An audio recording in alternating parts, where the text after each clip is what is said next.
have one new message. First new message. Question 1.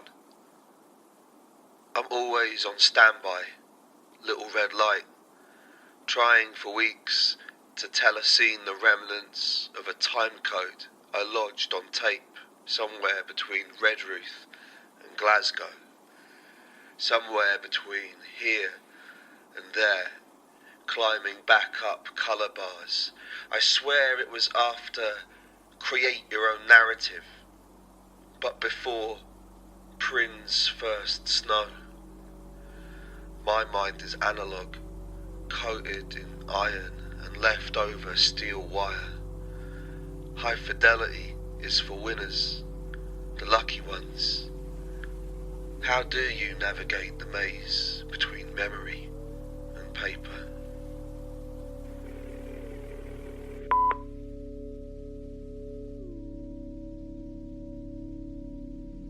Poetry is failure. That's how it finds me. That's how I like it. A poet sets off looking for the exit, then accidentally drowns in the fountain. Accidentally ends up in the wrong bathroom, apologising. Accidentally knocks a kid down an open lift shaft. There's a conference in the Rose Ballroom, 7th East and Southeast Asian Wild Animal Rescue Network. The theme is Perspectives, Methodologies and Challenges in the Reintroduction of Wildlife. The poet just takes a seat in the back and pretends this is where they were headed all along. Whenever I read a poem, I invisibly add an extra line at the end that reads, or something like that anyway. Fuck this. The empty space at the bottom of the page is awkward silence and should be performed as such. I take the stairs 3 at a time, desperate to tell you something. By the time I reach you, I'm too knackered to say anything of value. I smoke and I have asthma, plus I have nothing to say of value. Choose a bar at random. Ask the drunkest man there what to do next. The question makes sense. The answer does not. At least, not yet. I'm just trying to get away from myself. Hence this hotel in Cambodia.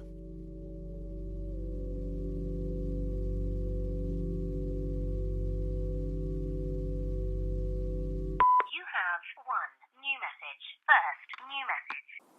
Question 2. If somebody listens in, somebody booking or scripting, I've always seen myself as a face. There's a beauty in creating your own downfall and calling it Montreal, calling it sharpshooter, calling it treachery. Expectations are heartbreak, kid. Somebody has to blunt their bones, watching the clock turn heel. Your career is what happens when you write the first draft of your notice. You can wrestle with your shadows in the projection room, in the dead of night. Nobody cares about the ladders or the steel diamonds, interlocked cage. They only recall the stab in the back and the hours spent counting cat's eyes for 50 miles, and the possibility that this all, every second of it, might be your own creation, and the whole damn thing might be fake. What do you want to be remembered for?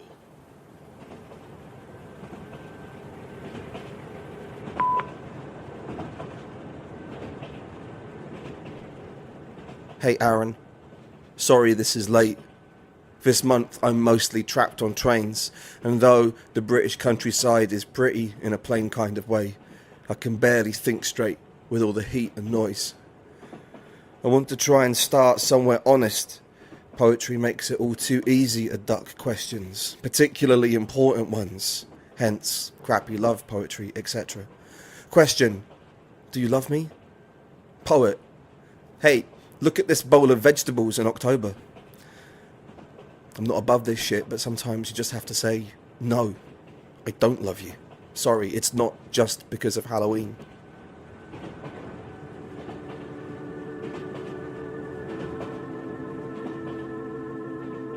I lost a hard drive full of poetry 2 years ago, and the Russian tech guy who looked at it told me about his past life as an anarchist and how he once put a pipe bomb through the window of a parked car.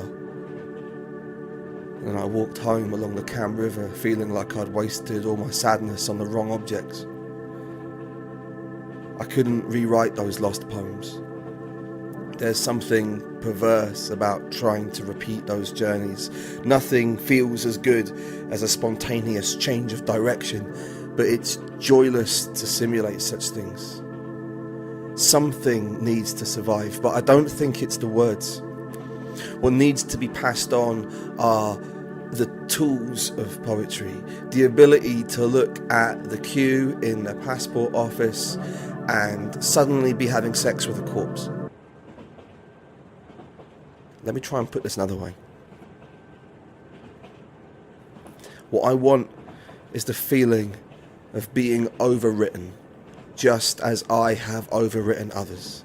And I know this will sound like a contradiction based on the things I've just been talking about, but I don't think you can truly understand a poem until you've plagiarized it, until you have systematically removed someone else's words and replaced them with your own. It's like secretly moving in with your girlfriend by bringing over one of your DVDs every night. I know it's easier to make this claim when your art form exists entirely outside the flow of capital, but I think that worthlessness is actually its greatest gift. If you are reading poetry and not copying it, I don't know, I just think that something remains incomplete. My girlfriend's house is a different shape to mine. Now I walk into walls where doors should be.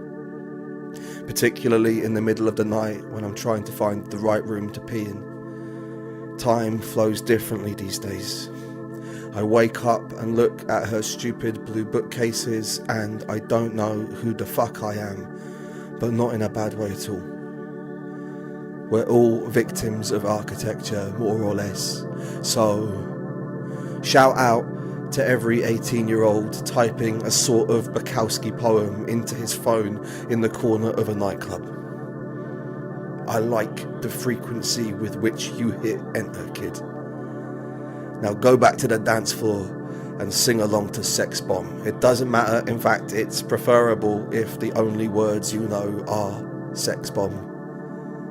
And as long as you keep moving, you can call it a career.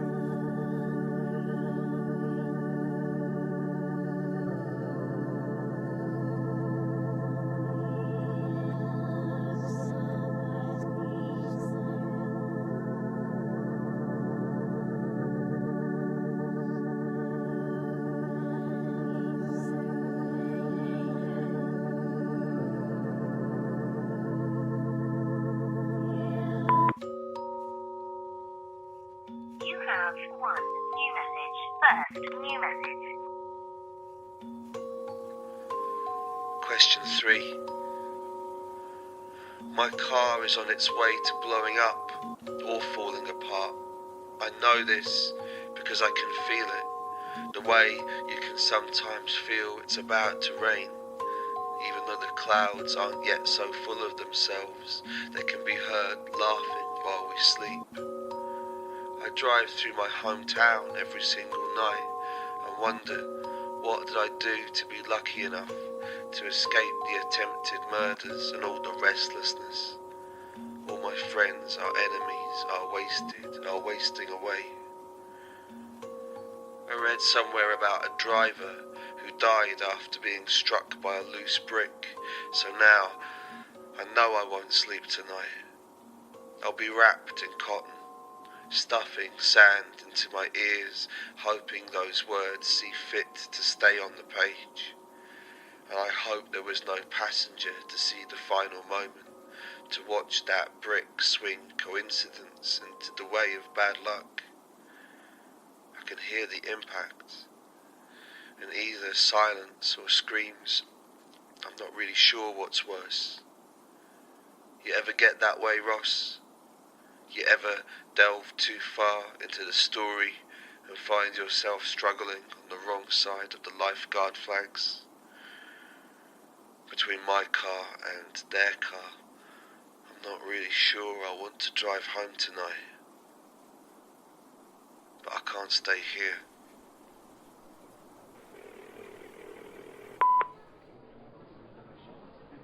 Hey Aaron, I hope you're good, man.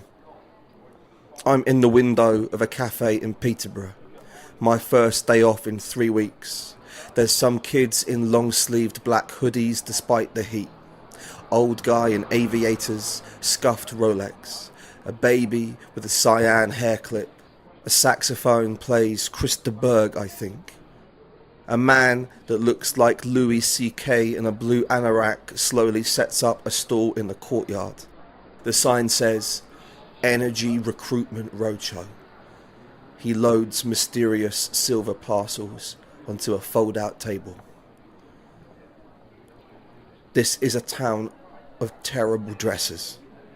It's not just the shape of the people, it's almost as if the city is built on some kind of electromagnetic anomaly that glitches out our ability to match top to bottom. It gives the streets a kind of off-key music, not like some awful art rock band, but nevertheless, a music you can't talk over at the bar. And I want to talk about other things, but Christ, it's distracting. We're always half dreaming, and I try to remind myself of this. I spend a lot of time having private conversations with the past, a kind of anti-sleep where I endlessly accuse old friends of changing the rules. That's me in the grip of your car crashes, Aaron. Some right hemisphere demon stuck in a living poem that thinks God rhymes with the address of some ex-girlfriend. Last week, I ran away from the press night of my new play. I just couldn't take it. It was like a dream that had escaped me. Old Mitch Hedberg joke. Instead of following your dreams, why not just find out where your dreams are going and then meet up with them later? Instead, I got a train back to Peterborough. A bonfire went past my window like a fireball. I started to wonder if the longest creative project of my life would be the story of how I gave up on art. God knows what draft I'm on already. Eventually released, limited edition of one for friends to flip through when they shit in my house. Well, you know what I'm talking about here. Which is why it's good sometimes to just sit in the window and catalogue the uneven fashions of your new hometown. It feels good to translate everything into the cold, calm prose of car manuals. Great moons of Scotland. It's awesome to be boring.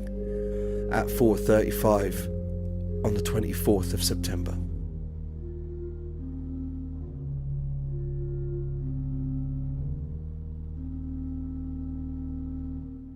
You have one new message. First new message. Question 4.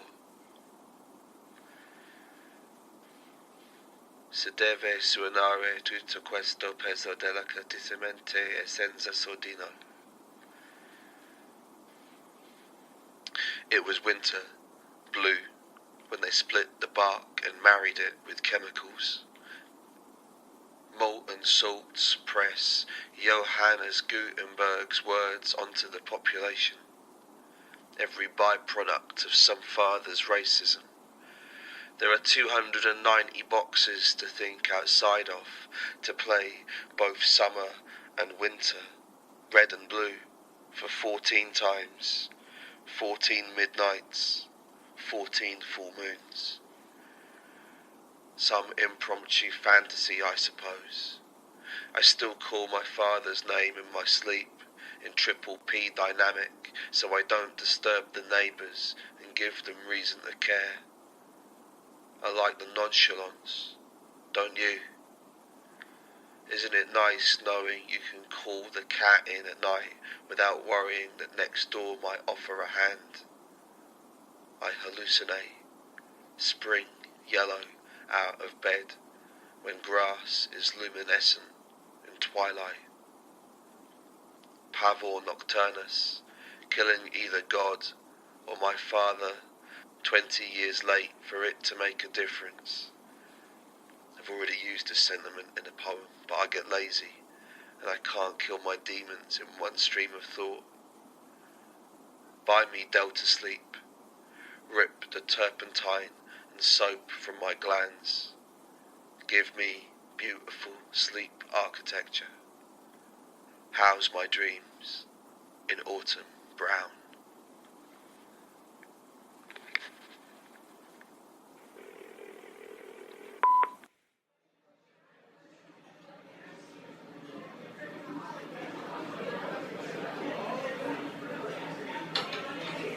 So I just phone Googled your epigraph, plus some other sections of the poem you sent, perhaps unnecessary, but it's 10 p.m. in a pub full of Islington haircuts, screaming at the pay-per-view boxing, so I don't know.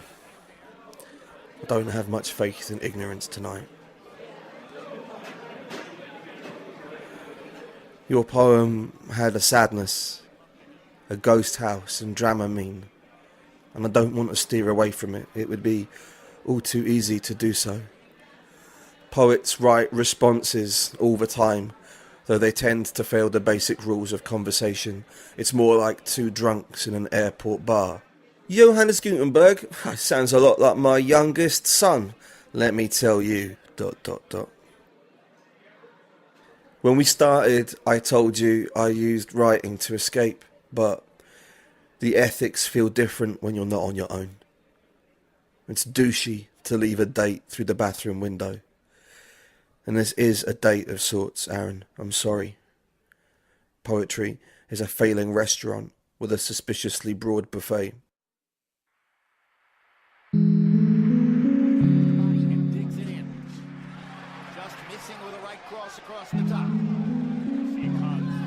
Really got sizzling hand speed. And not bad power.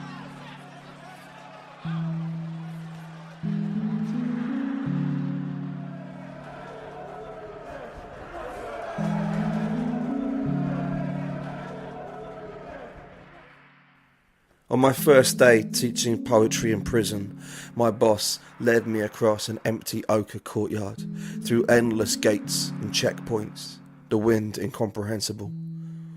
1, she said, never talk about yourself. Your students will always find ways to use it against you. 2, don't let them tell you their crimes. Once you know, you can never go back. I thought to myself, well, this is fucking daft. Are we just going to write haiku about dogs? My workshops felt like waiting rooms, rap videos censored to an empty blue screen. But over time, language began to expand to fill the gap between us. A torched Land Rover, the shadow of a mountain, a horse through a keyhole, a black kite, a nail. Metaphor was a third place, a safe house we could share, a way to talk without actually talking. But prisons are already giant code machines, dense with secret languages, controlled and meticulous. An inmate needs to know the purpose of a metaphor. Too much is at stake to leave an image in the wind. Perhaps this is why all the cons quit the workshop. Either we all escape together, or no one escapes at all. Knowing full well that I can't walk through walls, it still helps me to think of your poem as a prison. I want to come work in it a while, even if all I do is collect the excuses of your inmates as they drop out one by one, returning to some distant part of the facility where I cannot follow, cannot even imagine.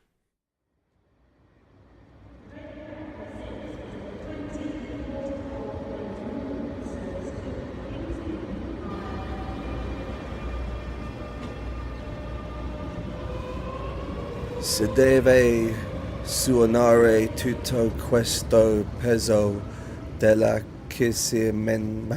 delicatissima e senza sordino.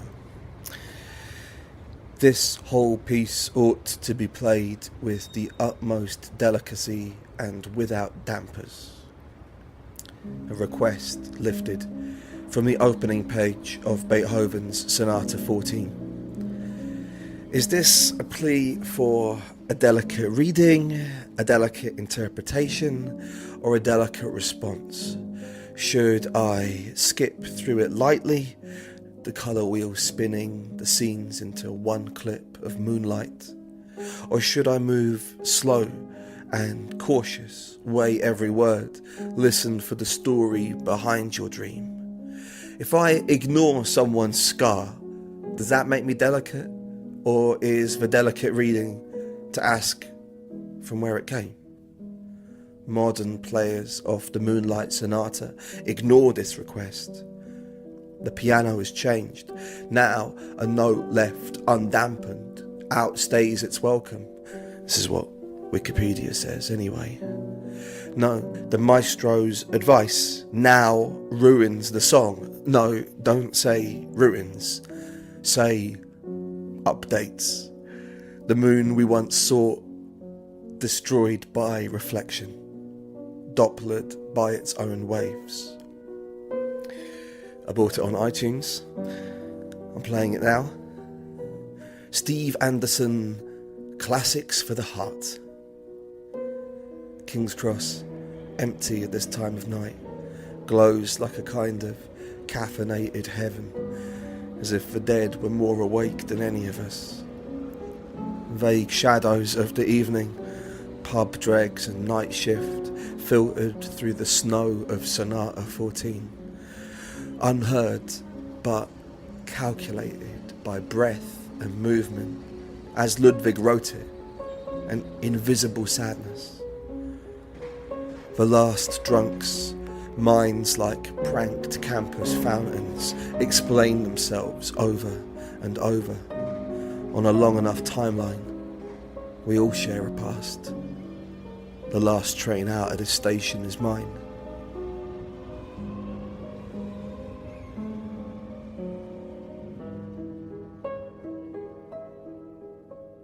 There are 12 moons in a single year, 13 sometimes, but never 14. Nor do I get the line about 290 boxes.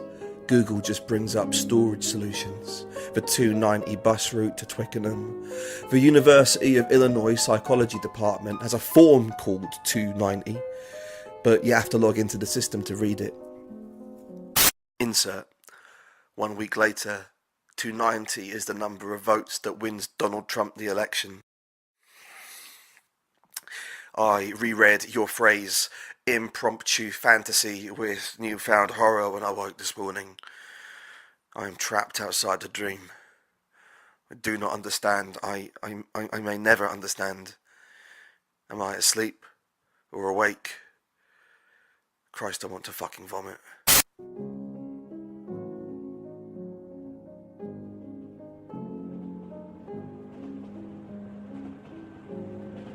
The last train smells of terrible sleep.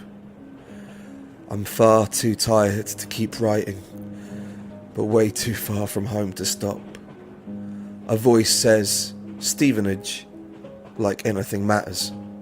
Outside, nothing but parallel carriages.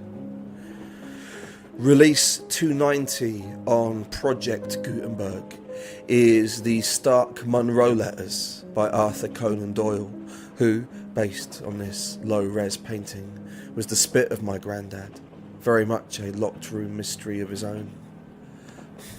I am streaming the audio file, his robot voice carrying me back towards the fens. The Project Gutenberg text of Doyle's The Stark Munro letters. Home, 30th March, 1881. I have missed you very much since your return to America, my dear Bertie, for you are the one man upon this earth to whom I have ever been able to unreservedly open my whole mind. I don't know why it is, before. Now that I come to think of it, I have never enjoyed very much of The words slowly phasing into music, rocks in a fast flowing stream, ghostly shapes in the darkness, rolling over fields like black plastic.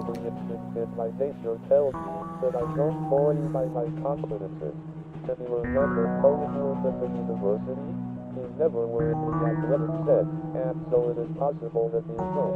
Anyway, our favorite core chapter will be known, and it's great and all from the beginning. I'm sure that we will go and go with that.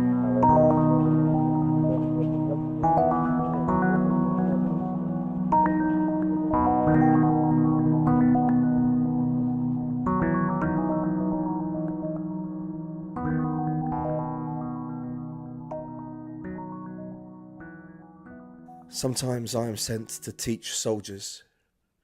There is a house in the country where they all live together, different parts of them missing. I wait in a classroom. Some days no one comes. My first day I asked if we could go round the circle, say your name and a word that you like. My name is Brian. I like the word silence. My name is Rob. My word is nothing. My name is Karen. My word is quiet.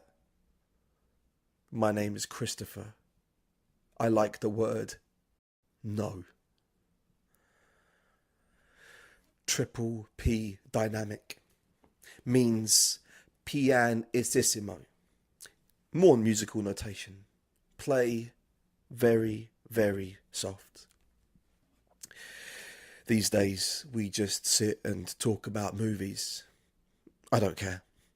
For me, sitting down is enough. Pavor nocturnus, a name for night terrors, distinguished from nightmares, says the NCBI, as terrors can cross from REM into deep sleep. They follow you into the abyss. You cry out in pain, but you don't remember. You're woken by screams, a soldier once told me. Yet you can never tell if the noise came from you or from a guy in some other room. Dude, I told him, as I packed up my things, you should definitely put that image in a poem. My name is Ross. My word is, oh fuck off. These days, I try not to scroll back up. Each page, a spent nicotine patch, something dead long before you arrive. I've made my peace with things like that. Though I still like to go to backroom bars and listen to kids who talk like fire, who articulate their verses as a kind of skeezy spellcasting. But afterwards, in the pub across the road, pay-per-view boxing on every wall. A white kid yells "my nigger" at the screen, and then nothing. And then nothing.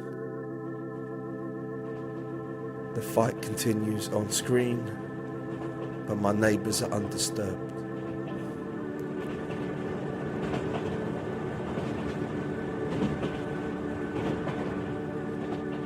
We all go to our bed every night, having failed a secret test. Your top 3 Bond films, ranked worst to best. Live and Let Die, Casino Royale, Dr. No. That's me.